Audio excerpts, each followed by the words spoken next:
সবাইকে স্বাগত জানাচ্ছি বিডি দর্পণের নিয়মিত আয়োজন আজকের দুনিয়ায়। আপনাদের সাথে আছি আমি সুস্মিতা দাস। চলুন জেনে নেওয়া যাক সারা দুনিয়ায় এ পর্যন্ত ঘটে যাওয়া প্রধান খবরগুলো। ইয়েমেনের 3টি বন্দর ও একটি বিদ্যুৎ কেন্দ্রে হুথিদের লক্ষ্যবস্তুতে হামলা চালানোর কথা জানিয়েছে ইসরায়েল। সোমবার ভোরে ইসরায়েলের সামরিক বাহিনী এ তথ্য জানায়। হামলায় তাৎক্ষণিকভাবে হতাহতের কোনো খবর পাওয়া যায়নি। গত 1 মাসের মধ্যে ইয়েমেনে এটাই প্রথম ইসরায়েলি হামলা। ইসরায়েলের সামরিক বাহিনী জানিয়েছে ইয়েমেনের হোদেইদা, হোসেইন, রাস ইসা ও সালিফ বন্দরে হামলা চালানো হয়েছে দেশটির রাস কান্তিভ বিদ্যুৎ কেন্দ্রেও। ইসরায়েলে হুথিদের একের পর এক আক্রমণের জবাবে ইয়েমেনে এসব হামলা চালানো হয়েছে। 2023 সালের অক্টোবরে ফিলিস্তিনের গাজায় নির্বিচার হামলা শুরু করে ইসরায়েল সামরিক বাহিনী। ইরান সমর্থিত হুথিরা গাজাবাসীর পাশে দাঁড়ায়। গাজার প্রতি সমর্থন জানিয়ে ইসরায়েলের ভূখণ্ড ও লোহিত সাগরে ইসরায়েলের সমর্থক পশ্চিমাদের বাণিজ্যিক জাহাজে একাধিক হামলা চালায়। এ কারণে আন্তর্জাতিক বাণিজ্য চরমভাবে বাধাগ্রস্ত হয়। ইসরায়েলের দিকে উড়ে আসা হুথিদের বেশিরভাগ ক্ষেপণাস্ত্র ও ড্রোন আকাশ প্রতিরক্ষা ব্যবস্থা ব্যবহার করে শনাক্ত ও তাৎক্ষণিকভাবে ভূপাতিত করার কথাও জানানো হয়েছে। এরপর থেকে ইসরায়েলও ধারাবাহিকভাবে পাল্টা আক্রমণ চালিয়ে আসছে। ইসরায়েলের সামরিক বাহিনী জানায় ইয়েমেনের রাস ইসা বন্দরে গ্যালাক্সি লিডার নামের একটি জাহাজে হামলা চালানো হয়েছে। 2023 সালের শেষ থেকে হুথিরা জাহাজটি দখল করেছিল। ইসরায়েলের সামরিক বাহিনী জানিয়েছে হুথিদের সন্ত্রাসী শাসন কাঠামোর বাহিনীগুলো জাহাজে একটি রাডার ব্যবস্থা স্থাপন করেছে। এটি আন্তর্জাতিক সমুদ্র সীমায় নৌযান শনাক্তে ব্যবহার করা হচ্ছে। হুথিদের শাসন ব্যবস্থার কার্যক্রম প্রচারের জন্য এটি কাজে লাগানো হচ্ছে। ইসরায়েলের সর্বশেষ হামলার পর হুথিদের সামরিক মুখপাত্র বলেন, উল্লেখযোগ্য পরিমাণে স্থানীয়ভাবে বানানো ভূমি থেকে আকাশে নিক্ষেপযোগ্য ক্ষেপণাস্ত্র ব্যবহার করে তাদের আকাশ প্রতিরক্ষা ব্যবস্থা ইসরায়েলি হামলা প্রতিহত করতে সক্ষম হয়েছে। স্থানীয় বাসিন্দারা রয়টার্সকে জানান, লোহিত সাগরের তীরবর্তী বন্দরনগরী হোদেইদায় ইসরায়েলি হামলার কারণে প্রধান বিদ্যুৎ কেন্দ্র অচল হয়ে পড়েছে। এ কারণে পুরো শহর অন্ধকারে ডুবে গেছে। হুথি নিয়ন্ত্রিত আল মাসিরাহ টিভি জানিয়েছে হোদেইদাতে একাধিক হামলা চালিয়েছে ইসরায়েলি বাহিনী।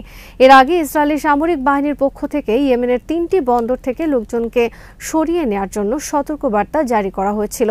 এদিকে সোমবার আবারও ইসরায়েল লক্ষ্য করে জোড়া মিসাইল হামলা চালিয়েছে ইয়েমেনের হুথিরা। টাইমস অফ ইসরায়েল জানিয়েছে হামলা টের পাওয়ার পরই ইসরায়েলি বাহিনী মিসাইল প্রতিরোধ করার তৎপরতা শুরু করে। এই রিপোর্ট লেখা পর্যন্ত মিসাইল হামলার ফলাফল সম্পর্কে কিছু জানা যায়নি। তবে জেরুজালেম সহ ইসরায়েলের বেশ কিছু এলাকায় আকাশ হামলার সতর্কতামূলক সাইরেন বাজতে শোনা গেছে। ইরানের শান্তিপূর্ণ পারমাণবিক কেন্দ্রে সামরিক হামলার নিন্দা জানিয়ে একটি জোরালো যৌথ বিবৃতি দিয়েছে আন্তর্জাতিক জোট ব্রিক্স। রাশিয়া, চীন, ভারত, ব্রাজিল ও দক্ষিণ আফ্রিকার পাশাপাশি নতুন সদস্য ইরানকে নিয়ে সম্প্রসারিত এই জোট ব্রাজিলের রিও ডি জেনেরিওতে চলমান সম্মেলনে এই বিবৃতি দেয়। রোববার ব্রিক্স সম্মেলনের প্রথম দিনই ভারতের প্রধানমন্ত্রী নরেন্দ্র মোদী বক্তব্য দেন। তার বক্তব্যের কিছু সময় পরেই এই যৌথ বিবৃতি প্রকাশ করা হয়। ফলে কূটনৈতিক মহলে এটিকে তাৎপর্যপূর্ণ বলে বিবেচনা করা হচ্ছে, কারণ বরাবরই ইসরায়েলের ঘনিষ্ঠ মিত্র হিসেবে পরিচিত ভারত। বিবৃতিতে হামলাকারী দেশগুলোর নাম সরাসরি উল্লেখ না করা হলেও সেখানে স্পষ্টভাবে উল্লেখ রয়েছে 13 জুন থেকে ইরানের বিরুদ্ধে শুরু হওয়া সামরিক অভিযানের কথা। ওই সময় ইসরায়েল এবং পরে আমেরিকা ইরানের বিভিন্ন স্থাপনায় হামলা চালিয়েছে। ব্রিক্স জোটের বিবৃতিতে বলা হয়েছে, ইরানে এই হামলা আন্তর্জাতিক আইন এবং জাতিসংঘ সনদের সুস্পষ্ট লঙ্ঘন। পাশাপাশি মধ্যপ্রাচ্যে উদ্ভূত সংকটময় পরিস্থিতি নিয়েও উদ্বেগ প্রকাশ করেছে জোটটি। বিশেষভাবে উল্লেখ করা হয় ইরানের শান্তিপূর্ণ এবং আন্তর্জাতিক পরমাণু শক্তি সংস্থার নজরদারিতে থাকা বেসামরিক পরমাণু স্থাপনাগুলোতে ইচ্ছাকৃত হামলার বিষয়টি। ব্রিক্স বলেছে, এই ধরনের হামলা আন্তর্জাতিক পরমাণু নিরাপত্তাকে হুমকির মুখে ফেলছে এবং তা নিয়ে গভীর উদ্বেগ রয়েছে। জোটটি জাতিসংঘের নিরাপত্তা পরিষদে বিষয়টি উত্থাপনের আহ্বানও জানিয়েছে। ব্রিক্স সম্প্রতি ইরানকে নতুন সদস্য হিসেবে অন্তর্ভুক্ত করেছে। এটি তেহরানের প্রথম ব্রিক্স সম্মেলন। যুক্তরাষ্ট্রভিত্তিক সংবাদ মাধ্যম নিউ ইয়র্ক টাইমস জানিয়েছে, এই সম্মেলনের নতুন কৌশলগত মিত্র খোঁজার চেষ্টা করতে পারে ইরান। যুক্তরাষ্ট্রের টেক্সাস অঙ্গরাষ্ট্রে হঠাৎ বন্যায় মৃতের সংখ্যা বেড়ে 78 জনে পৌঁছেছে। আরও 41 জন নিখোঁজ রয়েছেন। গত শুক্রবার অঙ্গরাষ্ট্রের স্যান অ্যান্টোনিও শহরে তুমুল বৃষ্টির কারণে ওয়াডালুপ নদীর পানি বেড়ে এ বন্যা হয়। বন্যায় কের কাউন্টির নদী তীরবর্তী একটি গ্রীষ্মকালীন ক্যাম্প প্লাবিত হয়। ওই কাউন্টিতে 28 শিশু সহ 68 জন মারা গেছেন। ওই ক্যাম্পের 10টি মেয়ে এবং একজন তত্ত্বাবধায়ক এখনও নিখোঁজ। স্থানীয় কর্তৃপক্ষ জানিয়েছে, মৃতের সংখ্যা সংখ্যা আরও বাড়তে পারে। পরবর্তী 24 থেকে 48 ঘন্টায় আরও ঝড়ের আশঙ্কা রয়েছে। এ কারণে উদ্ধার কাজ ব্যাহত হতে পারে। কাদা ও ধ্বংসাবশেষের মধ্যে উদ্ধার কাজ চালাতে গিয়ে বিষধর সাপের কবলে পড়ছেন উদ্ধার কর্মীরা। কের কাউন্টিতে যাদের লাশ উদ্ধার করা হয়েছে তাদের মধ্যে 18 জন প্রাপ্তবয়স্ক এবং 10টি শিশুর এখনও আনুষ্ঠানিক পরিচয় শনাক্ত করা যায়নি। রোববার টেক্সাসের গভর্নর গ্রেগ অ্যাবট বলেন, প্রত্যেক নিখোঁজ ব্যক্তিকে খুঁজে বের করতে কর্তৃপক্ষ কোনো প্রচেষ্টাই বাদ রাখবে না। শুক্রবার ভোর হওয়ার আগেই এই বিপর্যয় দেখা দেয়। তখন মাত্র 45 মিনিটে নদীর পানি 26 ফুট বেড়ে যায়। এ সময় ক্যাম্পের বেশিরভাগ শিশু ঘুমিয়েছিল। বন্যা আঘাত হানার সময় ক্যাম্পটিতে আনুমানিক 750 জন মেয়ে ছিল, যাদের অধিকাংশকেই নিরাপদে সরিয়ে নেওয়া সম্ভব হয়েছে। বন্যার পানির তোড়ে গাছপালা ভেঙে গেছে, গাড়ি উল্টে গেছে। উদ্ধারকর্মীরা হেঁটে, ট্রাক চালিয়ে, হেলিকপ্টার ও ড্রোন ব্যবহার করে ধ্বংসস্তূপের ভেতরে কেউ বেঁচে আছেন কিনা তার খোঁজ করেছেন। মার্কিন প্রেসিডেন্ট ডোনাল্ড ট্রাম্প কের কাউন্টির জন্য বড় দুর্যোগ পরিস্থিতি ঘোষণা করেন। ফেডারেল ইমার্জেন্সি ম্যানেজমেন্ট এজেন্সিকে সেখানে সক্রিয় করেন তিনি। ট্রাম্প জানান, সম্ভবত আগামী শুক্রবার তিনি নিজেই টেক্সাস সফরে যাবেন। এ দুর্যোগে দুর্গত মানুষের পাশে এগিয়ে এসেছেন স্থানীয় বাসিন্দারাও। কেউ খাবার রান্না করছেন, কেউ আশ্রয় দিচ্ছেন, কেউ বা ত্রাণ সামগ্রী জোগাড় করছেন।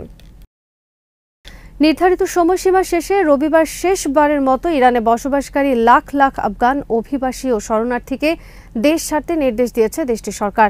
ফিরে না গেলে গ্রেফতারের হুমকি দিয়েছে কর্তৃপক্ষ। আল জাজিরার খবরে বলা হয়েছে, ইসরায়েলের সাথে 12 দিনের যুদ্ধের পর ইরানের জাতীয় নিরাপত্তা নিয়ে সৃষ্ট উদ্বেগের প্রেক্ষিতে এই সিদ্ধান্ত নিয়েছে তেহরানের সরকার। আফগান উদ্বাস্তুদের অনেকে ইসরায়েলের চর হিসেবে কাজ করছে বলে অভিযোগ উঠেছে। ইরান সরকারের মুখপাত্র ফাতেমেহ মোহাজিরানি বলেছেন, আমরা সবসময় অতিথি পরায়ণ ছিলাম, কিন্তু জাতীয় নিরাপত্তা একটি অগ্রাধিকার এবং স্বাভাবিকভাবে অবৈধ নাগরিকদের অবশ্যই ফিরে যেতে হবে।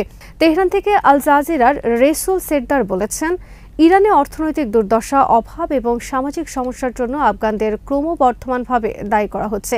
এছাড়া ইরান ও ইসরায়েলের মধ্যে 12 দিনের সংঘর্ষের পর রাজনৈতিক বক্তব্য এবং সামাজিক যোগাযোগ মাধ্যমে প্রচারণা এবং দাবি করা হয়েছে যে ইসরায়েল আফগানদের গুপ্তচর হিসেবে নিয়োগ করেছে। কিন্তু মানবিক সংস্থাগুলো সতর্ক করে দিয়ে বলেছে, এই ধরনের গণনির্বাসন বিশ্বের সবচেয়ে দরিদ্র দেশগুলোর একটি আফগানিস্তানকে আরও অস্থিতিশীল করতে পারে। ইরানে আনুমানিক 40 লাখ আফগান অভিবাসী এবং শরণার্থীর বসবাস, যাদের অনেকেই কয়েক দশক ধরে সেখানে বসবাস করছেন। 2023 সালে তেহরান অবৈধভাবে দেশটিতে বসবাসরত বিদেশিদের বিরুদ্ধে অভিযান শুরু করে। এরপর চলতি বছরের মার্চ মাসে ইরান সরকার এক নির্দেশে জানায়, ইরানে বৈধভাবে থাকার অধিকার নেই এমন আফগানদের জুনের 6 তারিখের মধ্যে স্বেচ্ছায় দেশ ছাড়তে হবে, নতুবা তাদের গ্রেফতার করা হবে। জাতিসংঘের শরণার্থী বিষয়ক হাই কমিশন জানায়, ইসরায়েলের সঙ্গে যুদ্ধের সময় প্রতিদিন গড়ে 30,000-এরও বেশি আফগানকে ইরান থেকে ফেরত পাঠানো হয়েছে, যা আগের তুলনায় প্রায় 15 গুণ বেশি।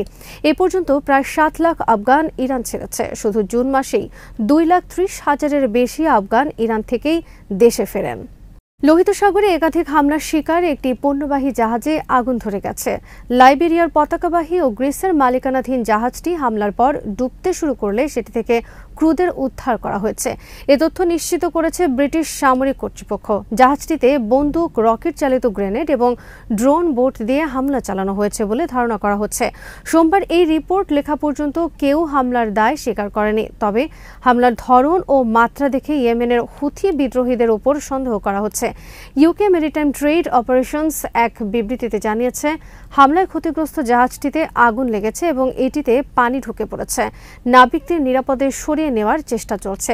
ব্রিটেন ভিত্তিক বেসরকারি নিরাপত্তা সংস্থা অ্যামরে জানায়, 8টি ছোট স্পিড বোট দিয়ে জাহাজটিতে প্রথম হামলা চালানো হয়। পরে জাহাজটিকে লক্ষ্য করে ড্রোন বোট পাঠানো হয়।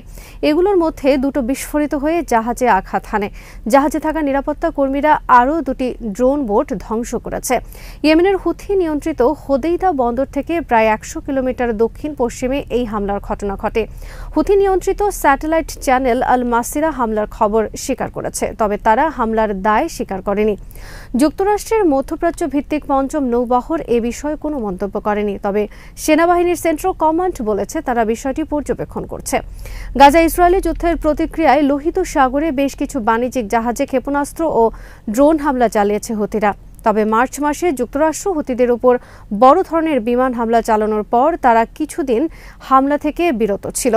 রবিবার হুথিরা ইসরায়েলের উদ্দেশ্যে একটি ক্ষেপণাস্ত্র ছোড়ে, তবে ইসরায়েলি সেনাবাহিনী জানায় তারা সেটি প্রতিহত করেছে। আজ এখানেই শেষ করছি। সবাই ভালো থাকুন, সুস্থ থাকুন আর দেখতে থাকুন বিডি দর্পণ। চ্যানেলটি ভালো লাগলে সাবস্ক্রাইব করুন, সংযুক্ত থাকুন আমাদের ফেসবুক পেজে।